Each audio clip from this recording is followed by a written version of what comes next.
This is a Mark IV Toyota Supra. So these cars have a huge cult following all over the world. And in this video, I'm going to tell you exactly what makes this car so special, because this is the car that the new Mark V Supra has to live up to. And it certainly has its work cut out. So in this video, I'm obviously going to take it for a spin. There it is, there's the second turbo. I'm going to time it from 0 to 60, floor the throttle, build up the revs, and off we go, bit of spin. I'm going to compare the automatic to this manual, and I'm also going to have a go in one that's been tuned to 1,000 horsepower. Christ, hopefully I won't kill myself. Let's start off talking about this car's engine, because it's one of the things that makes it so popular. It's called a 2JZ. It's a 3 litre straight six with 2 turbos. There's one smaller turbo which pretty much kicks in straight away, then one larger one that boosts up around 4,000 RPM, and that's when the car really takes off. So in stock form, this engine produces 326 horsepower. However, they're easily tunable to 800 horsepower without having to change any of the engine internals at all. Now, it's this tunability that has made this car so popular, especially recently. So this car behind me is worth around £35,000, but 3 years ago, it was only worth about half that. If this car was the automatic version rather than this 6-speed manual, it'd be worth about £10,000 less. There's two reasons for that. So they're supposedly not quite so good to drive, and I'll find out about that later. But also you can't tune them so much. So you can only take them to about 550 horsepower, because if you take it over that, then the gearbox will just explode.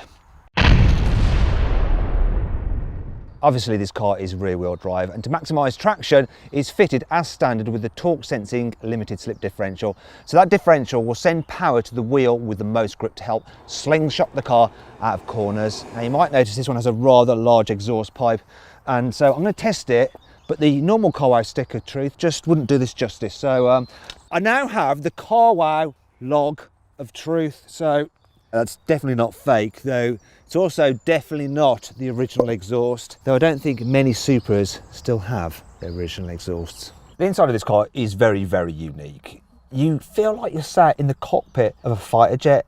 It kind of reminds me of a Saab in that way. I do like it though, and everything's dead simple and clear to use. There's dials for everything, good old-fashioned buttons for things as well, and a digital clock. Though you do actually have a digital clock rather like that in quite a few modern Toyotas as well. I like these vents, continue the airplane theme. It's kind of cool really. And the dials, super easy to read. Rev counter in the middle, speed onto the left, going all the way up to 180 miles an hour. And this has to be the biggest fuel and temperature gauge I've ever seen on any car. I mean, look at it, it's massive. No digital displays here. It's all very analog. Speaking of which, check out the infotainment system. Let's just say it's not as good as BMW's iDrive. In fact, that's paying it a compliment. It's not even an infotainment system, is it? It's a cassette player. I'm going to turn it on. That is the sound of the aerial going up. It feels very old. This is very period as well. An ashtray, though it's not used to hold cigarette ash. Instead, various screws that have come out of the car. That's how it is when you own a classic car. Under here, you've got some storage, and there's no real door bins, just the door handle, which you can kind of rest your arm in. I like this, look, the seats are heated. It's not bad for the 1990s. Now this is a bit weird, the way you adjust the height of the steering wheel. You think it's electric, but it's not. You just pop that up, and then it's actually on a spring. Now I just want to check this thing out though. So this is a big, butch, powerful car, but what is the horn like?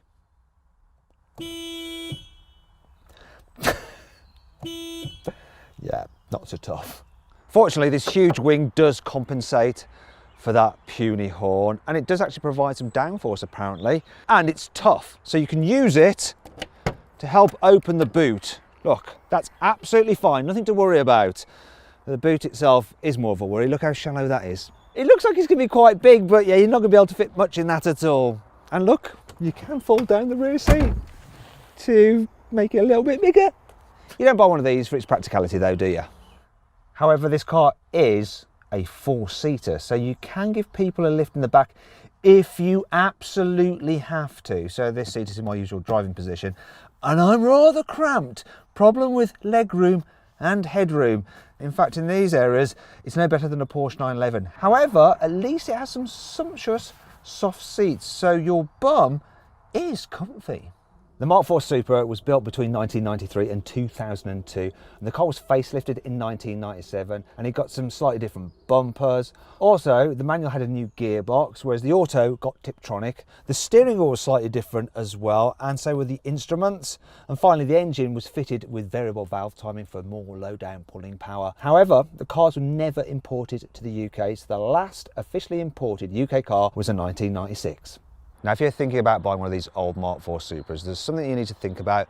Do you want an official UK car or a Japanese import? The UK cars are usually about £5,000 more because only 600 were imported to the UK, of which only 200 were manuals. And there are a few features that are different on the UK cars, and I'll point them out now. Now, all Supras have these vents at the back to help feed air and to cool the rear brakes. But on the ones on UK cars on the right hand side, if you look inside, you'll see a little oil cooler which cools the oil for the rear differential, because the UK cars have a slightly larger diff than the Japanese ones and they just need a bit of cooling. Don't know why the UK cars have the different diff or why it needs cooling, just is. One of the best ways to identify a UK car are these, the headlamp washers, which kind of look like sort of tusks. They are a bit ugly, but they're a legal requirement because if a headlight is over a certain brightness, then you have to have these in this country by law. Japanese didn't have to have those. Also, the headlamps themselves in the UK made out of glass. The Japanese ones are plastic. You can easily tell if you're looking at a Japanese or a UK car by just checking out the tail lights, because on UK cars the arrangement goes yellow, red, white, red. In Japanese, for some reason, it goes yellow, red, red, white. Also, UK cars have a Toyota badge here above the left side tail light, whereas Japanese ones don't.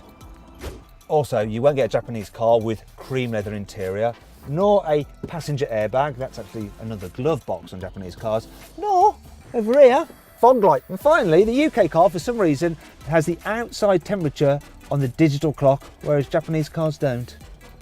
Another good way to identify a UK car is this, the bonnet scoop, which helps feed air into the engine to cool it, though some Japanese cars do have these fitted retrospectively. But one way to find out whether it's original or not is to look underneath and see if you can find the scoop which actually attaches to that to cool the 6-cylinder. Not that it necessarily needs it, it's just a precaution. In fact, Toyota over-engineered the cars for the UK market compared to the Japanese market, which is a bit odd because usually it's the other way around. Don't know why Toyota did it, but they have. Cars officially imported into the UK also came with larger 4-piston caliper brakes at the front and 2-piston ones at the rear. The Japanese cars, as standard, had 2 pot at the front and 1 pot at the rear, though you could upgrade the top spec ones to have this setup. And this setup also required larger wheels, so 17-inch alloys as standard in the UK. UK cars also, as standard, have a drop-down front spoiler, which actually lowers at 60 miles an hour. You can actually operate it while it's stationary as well to clean it off, or to check whether the car is actually a UK model. Though, be warned, a few Japanese cars have had this fitted as an option, but it's quite rare.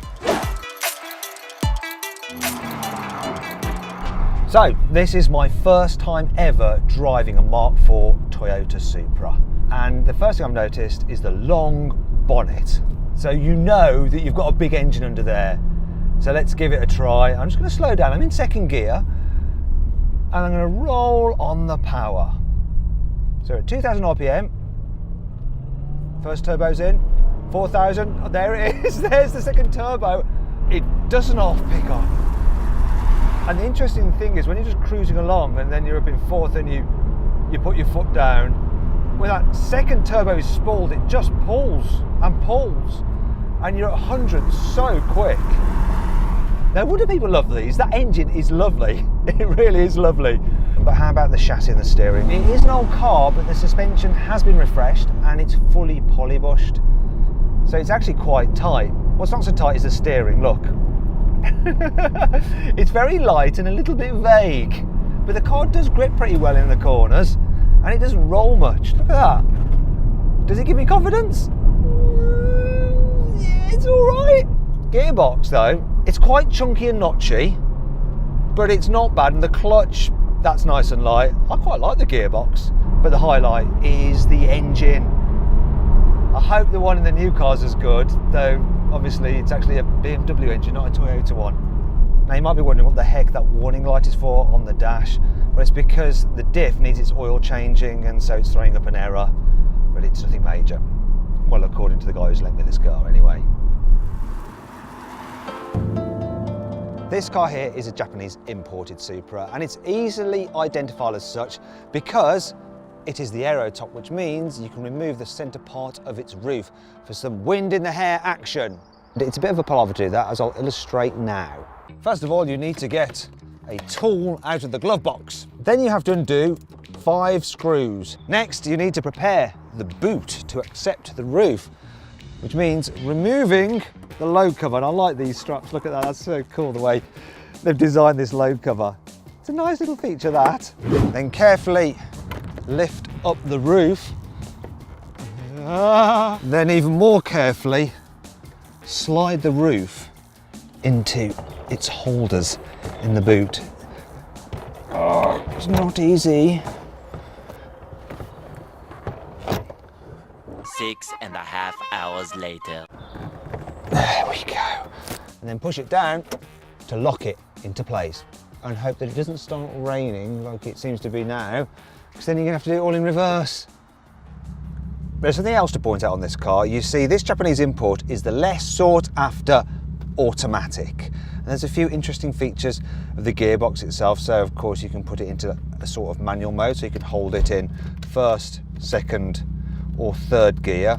Also on the side there's a little button to disengage the overdrive, so it'll never go up into 4th gear, it'll just go into 3rd and stay there, so you can rev it out if you want to. And then there's this.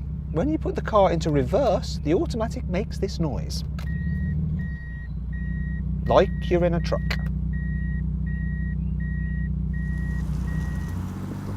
So then, does this automatic feel different to drive? Well, yes, absolutely. But firstly, because it's a different body style, this Targa roof really does just allow you to hear the exhaust more. Though this car is fitted with a slightly louder exhaust than the UK car I just drove. Another thing that I could notice is the fact that it's fitted with an intercooler with a blow-off valve, so you get whistling whenever you lift off. I quite like that. Another thing I notice is the shake of the body. Obviously you lost some rigidity by chopping off part of the roof, and so when you go over bumps you feel the whole car shake just a little bit more. The auto gearbox itself, for just driving every day, this is better. So when people bought these, you can see why they bought more of the autos into the country than the manuals, because it suits the car better. It's a GT rather than an out-and-out sports car, and for cruising it works. There's also another benefit of the auto. So manual cars were supposed to be able to do 0 to 60 in 4.9 seconds, whereas it's 5.1 seconds for the auto. However, in reality, most people are actually going to be quicker in the auto because it's just easier to launch. The manual, you need lots of driver skill, which I don't have, and also I don't want to launch an old manual car because I could knacker the clutch. But I want to see how quick this auto is, so I've got my specialist timing gear here. I'm just going to launch it, and it's so easy. Look, you just hold it on the brake, throw the throttle, build up the revs, and off we go. Bit of spin, we're off. Yes! And lo and behold, for I got bang on the number it's supposed to do, even after all these years. That is impressive, and I'm pretty sure I've got nowhere near that in the manual. One of the reasons people like the Mark IV Supra is because they're so easy to tune, and here I have a heavily modified car.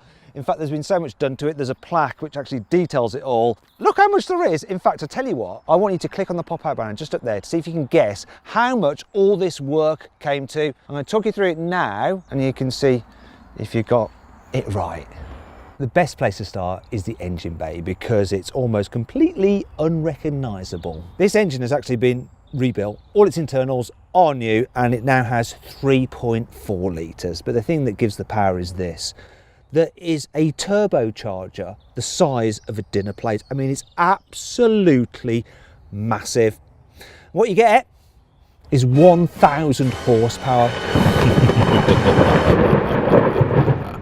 Now, if you're going to put 1,000 horsepower through just the rear wheels, you're probably going to struggle for traction. So what you need is some fat-ass tyres like these. Because you have a very deep sidewall and it's quite soft, the tyre flexes a lot more than a normal tyre, so it actually increases its contact patch when you accelerate, which gives you more grip. Now, when you've got so much power, you've also got to worry about traction at higher speeds, and that's why this car is fitted with this huge rear wing to provide lots of downforce to keep that back end squished into the tarmac. You've probably noticed some other modifications of this car's bodywork as well. For instance, the actual track front and back has been widened, so you've got widened wheel arches, and there's carbon fibre bits such as these side skirts, and of course the front splitter, and upgraded wheels as well. Plus, the brakes are huge. You've got 8-pot calipers, but then I suppose if you're running 1,000 horsepower, you need a lot of stopping power too. As you can see, the interior is anything but standard and rather red.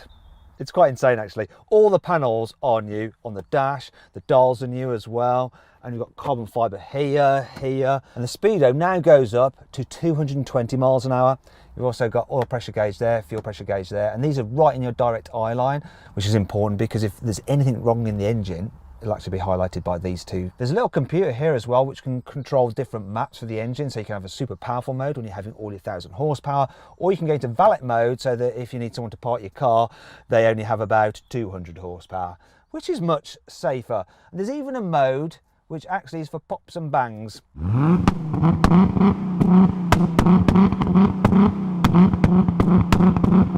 So then, can you guess what all these modifications cost? Well, let me tell you, the car itself, stock, cost £10,000 when it was purchased about 4 years ago. The modifications, they totaled £70,000. Right, I'm going to drive this tuned Supra, and I must say I'm a little bit nervous because it is the most powerful car I will ever have driven. Right, here we go. So the clutch, it's a little bit stiffer than the standard cars because it's got 3 plates and it's made out of carbon fibre to cope with the 1,100 Newton meters of torque this thing produces. Now, lower down in the rev range, it's fine. Wait a minute, just poodle round in this. Yeah, it's not frightening. Cope with this, no problem at all. However, I want to show you the dyno graph. Now, can you see that massive cliff of torque when it comes on boost at around 4,000 RPM? So I'm staying below 4,000 RPM right now, and at some point I'm going to have to venture over it. And it's making me a little bit frightened.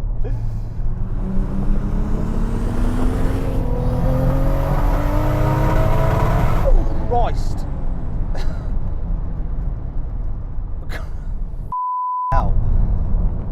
That is insane. It just, I don't know, like someone's just let off a f***ing bomb back there. Jesus Christ.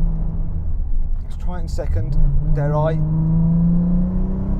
It's picking up now.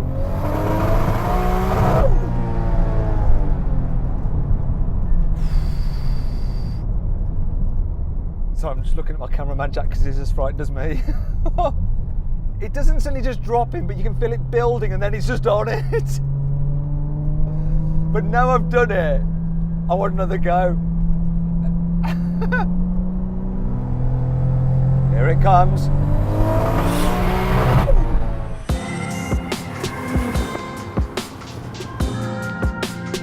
Well, I managed to escape from the white car alive, although when I see the expense receipts, I may have a heart attack. But yeah, what an exciting day. I'd never driven a Supra before, but sort of fallen in love with them. And it's amazing that you can tune them to 1,000 horsepower and more. So will the new car live up to that? I don't know, I'm going to find out, so I'm about to drive it. What do you reckon? Let me know in the comments below. Want to see how much you can save on a new car? Well, click on the deals box to the right to go to CarWow. Also, please subscribe to this channel for more videos. Click on the video windows below to watch another of my videos.